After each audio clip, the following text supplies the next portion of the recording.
I hear people still talking about your BMF belt. Obviously, you've got it today. There's people out there that want to challenge you for it. I know it's the one of one, and it was supposed to be one night and done, but I got to ask you, do you ever see a scenario where you put that thing on the line against somebody? You guys know I'm a gambling man. So somebody wants this one right here, you got to put something up worth collateral, something that it makes me go, yeah, that makes it worth me putting this up. 'Cause I'm not just going to put this up for somebody to win and me to not win nothing after I baptize them. You got to give me something if I end your ass, you know?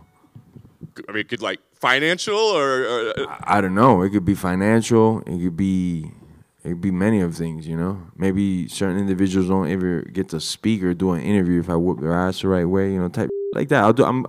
I work for the community, so I know for a lot of us, certain people shouldn't be talking no more. I like it. Well, listen, I'm sure you know that after you today, we'll be speaking with Kamaru Usman. Who? UFC welterweight champion. Listen, I spoke to Dana yesterday, and he said he thinks that's the fight right now to make it 170 pounds. Is you two guys for the belt? What do you think about that? Do you feel like that's the right next move for you at this time? I won't say it's not the right move. It's Usman's a fight. Conor's obviously flirted with the idea of fighting me, and if me and Conor go in the octagon, what happens? It's one of the biggest fights in history. You know, just by math, proving what Conor's been doing. The last couple of fights that I've had, the engagement, the pay-per-views, I broke records with ESPN. So obviously, it's a formula for success, you know. Somebody will always have the belt at 170 pounds. So it doesn't really matter if it's Kamaru or not. Conor's a bigger fight. Now, if Conor doesn't do his job or Conor doesn't want to fight after his fight, then we're going to take Usman's head off. So in an ideal world, if Conor wins on Saturday night, you'd prefer that fight over Usman for the belt? Yes, for a fact. We'd smash up Conor and then go embarrass his actor of Usman. And last thing for me, ideally, whether it's that fight or not, when would you like to fight again? When will we see you next? Ideally, could be April, could be June, and then after that, we'll get the ball rolling hard and fast. It's just to make sure my hands are extra 100% good. I wouldn't want to fight no earlier than April. Yes, Jorge, down here. When I asked you in New York about McGregor, you seemed a little bit more apprehensive, like you were a bit unsure. But now that's definitely a fight you want. Why? Why is that? What's changed? It's not that it changes. We didn't think he wanted to scrap in New York. I don't know what his plans are at the end of the day. Obviously, I want paychecks. I've been fighting 16 years. Going to be 17 now this year. So I want to get the most money possible. I have children to take care of. I have myself to take care of. I got many things to do, so I got to make sure that the bank account is well padded. Then after that, whatever happens, happens, you know. And how do you see the main event going down on Saturday? It's a good one. It could go two ways, you know.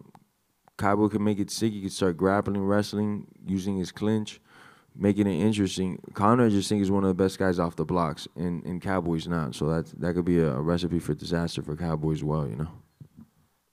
And, you know, Usman was mentioned before. What did you make of the title fight between him and Colby Covington? Pillow hands, both of them. I mean, I know a lot of you, the end result is this guy got his jaw broken, but he got his jaw broken because he's made out of glass. You know, Usman doesn't hit, and that's indicated in his record. I think he has 2 stoppages. That was his second one. And I give him props that on the biggest night of his life, he pulled off his second KO, and that's awesome. But if you're asking me from a technical standpoint, we're not in the same playing field when it comes to stand-up, and he knows it. That man can never look me in the eyes and say, I would stand with you. He's going to immediately magnetize on my crotch and do what he does, you know. Avoid the fight at all costs, but we're ready for that. And then last one for me.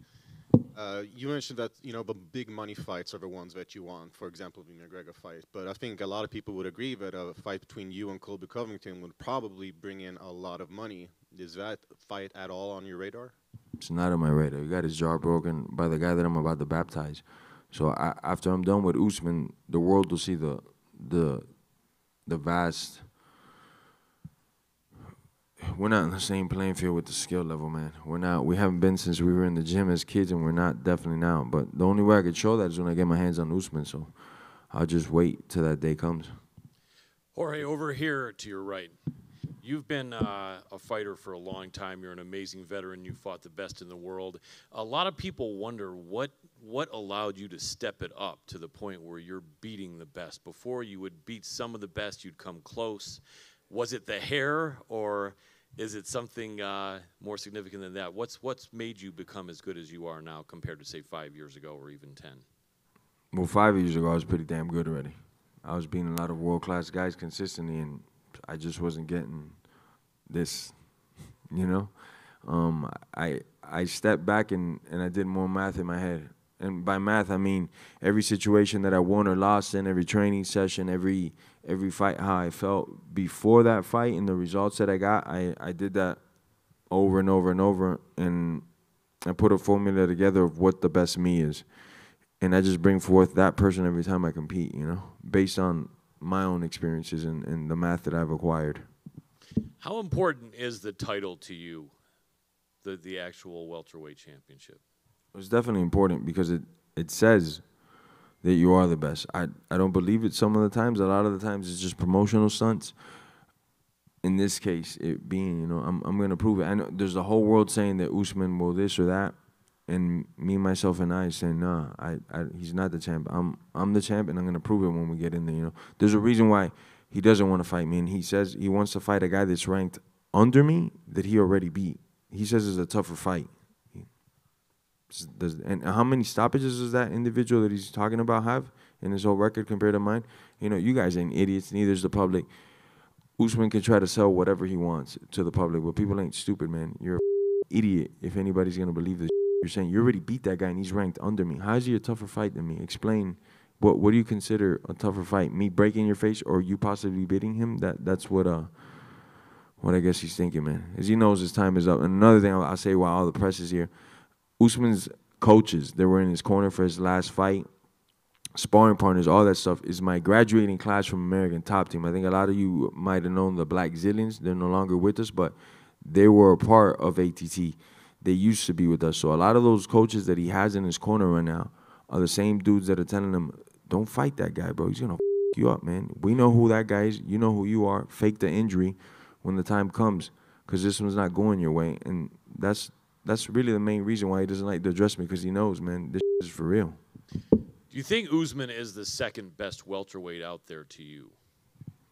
I think my boy Woodley concentrated, not cutting rap albums, murders his ass. And I'm not even joking, man. I know a well-prepared Woodley is a animal, man. Gotcha. Any idea how much longer you'll be in this game? 3 years, my brother. 3 years, counting this one as one of them. So 2023 is it for Gamebred. Fantastic. Thank you. Jorge, over here. Other side. Right here. In New York, you said you want to get your hands checked out after your fight. Is there any update on how that went? They got checked out. I won't be giving no updates to the media. They're checked out. I'll be ready to compete by April.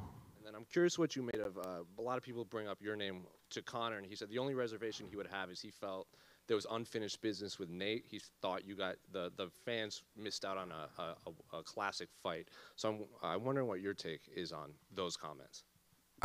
Man, Conor's a very violent person. If by classic it means me just whooping someone's ass to the referee that makes a living off this, says this guy can't continue no more. Look at his face, you know.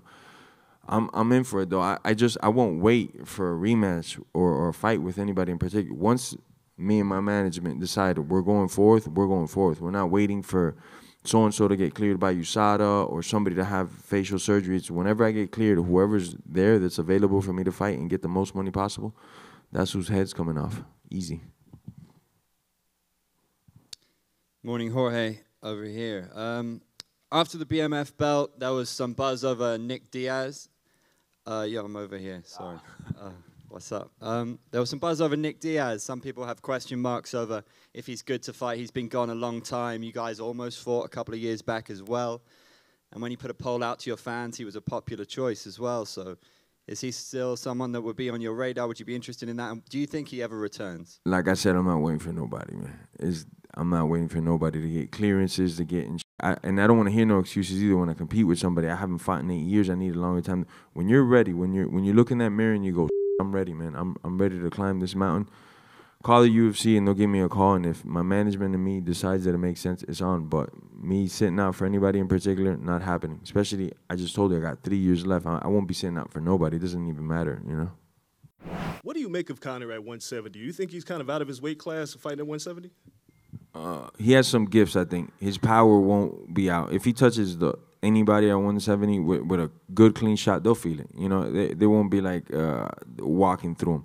Strength-wise, he might be oversized, you know. He could be. I haven't seen yet if it's really developed into his body at 170. And we're not going to see that with Cowboy because Cowboy's not a physical guy at 170 taking guys down and grinding them out. But I think we'll still be able to see his speed and power. Definitely what he'll bring is that speed from 145, you know. The same way that at 70, I feel like I'm the fastest guy, but I also come from 155. So I've seen some of the faster guys on the planet. I've never seen a 70 guy that was just out of control fast, you know. Raider Stadium is opening up, and I know you're not waiting for a fight, but what would a fight with Conor at Raider Stadium mean for you?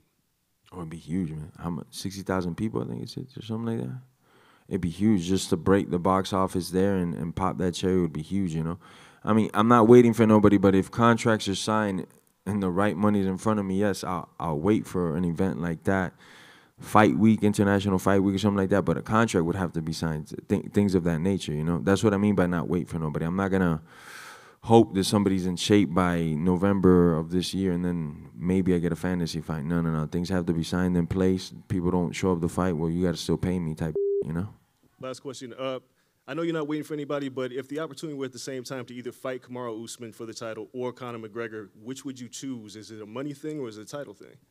Okay, like I've said, it's a money thing, right, at first. But if I'm getting paid in food for the both of them for some reason, right? And it's the same food. I like Conor, what he does in the ring. I like all the eyeballs he's brought to the sport. I like him more as a person. Usman, I can't stand him, man. I can't stand that dude. I'll be honest with you, so I'll pick Usman all day. But it's business, right? Always, especially for me. So I'd pick Conor in the real life. But if it's all the same potatoes and tomatoes, I will break his face, man, in a violent way. I don't like how he's been playing. At first, I came at him with a lot of respect. And now he's been talking too much, bro, and I just want to shut his mouth up. That's it, you know?